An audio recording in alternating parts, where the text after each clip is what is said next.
News today 24 में आपका स्वागत है। खबर आ रही है मध्य प्रदेश के भिंड जिले से, जहां भाजपा में शामिल होने की अफवाह तेज होते ही देनी पड़ी कांग्रेसी नेत्री अनीता को सफाई। अनीता चौधरी मेहगांव कांग्रेस प्रत्याशी के समर्थन में प्रचार प्रसार करने पहुंची थी।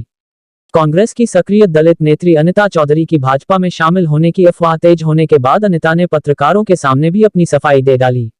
वे कांग्रेस प्रत्याशी हेमंत कटारे के समर्थन में मेहगांव विधानसभा प्रचार प्रसार करने पहुंची थी। उन्होंने राठौर मैरिज गार्डन में पत्रकारों के सामने सफाई देते हुए कहा कि मेरे पास कई पत्रकारों के फोन आ रहे हैं। वो पूछ रहे हैं कि आप बीजेपी ज्वाइन करने वाली है। अनीता ने कहा, नहीं, यह गलत है। ये अफवाह फैलाई जा रही है जिसे भाजपा के लोग उड़ा रहे हैं। मेरी ऐसी कोई प्लानिंग नहीं है। बता दें कि अनीता चौधरी बीपी चौधरी की बहू होकर कांग्रेस में एक दलित नेता के रूप में सक्रिय है। उनका कहना है कि हमारी सक्रियता से भाजपा में बौखलाहट है, इसीलिए ये इस तरह की अफवाहें उड़ा रहे हैं।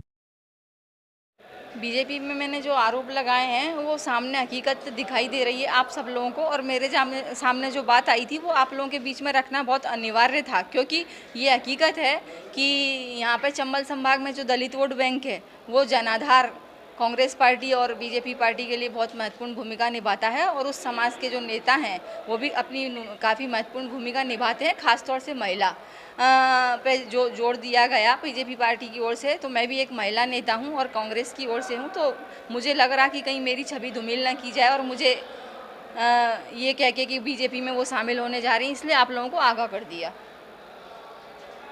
आपको कैसे पता है कि फोन आए? मेरे पास 2-3 बार फ़ोन आए हैं, 2-3 पत्रकारों के फ़ोन आए। अभी जब मैं यहाँ मेहगांव आ रही थी तभी, तो मैंने कहा भाई मुझे तो पता नहीं है ये कौन अफवाह फैला रहा है, इसलिए यहाँ पे जो मुद्दा सामने आया उसके तहत मैंने कहा मैं भी अपनी बात रखूँ। और जब मैंने पहले प्रेस कॉन्फ्रेंस की थी, जब मेरा टिकट कटा था, मैंने तब माननीय नाराज़ होकर डॉक्टर गोविंद सिंह और माननीय दिग्विजय सिंह के बारे में जब प्रेस कॉन्फ्रेंस भोपाल से की थी, उसके बाद भी मेरे पास ऑफ़र आए थे, तो मैंने कहा नहीं ऐसी कोई बात नहीं है, जाने दो। तो मैंने उस चीज़ को मतलब बताया नहीं आप लोगों के बीच में। लेकिन अब फिर से वही बात की वो अनीता इतनी एक्टिव होकर कांग्रेस के लिए काम कर रही है तो हमारे लिए घातक हो सकती है, इसलिए।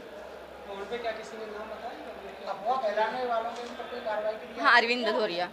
हाँ अफवाह फैलाने वालों के ऊपर हाँ कोई कार्रवाई का? नहीं, तो कार्रवाई के लिए तो ये है कि वो भी आप में से ही हैं, जिन लोगों ने मुझे बताया वो भी आप में से ही हैं, तो मैं उनके ऊपर कैसे कार्रवाई कर सकती हूँ बताइए आप लोगों के ऊपर कैसे कार्रवाई कर सकती हूँ? नहीं, मैंने बताया ना कि किसने बताया, किसी ने क्यों।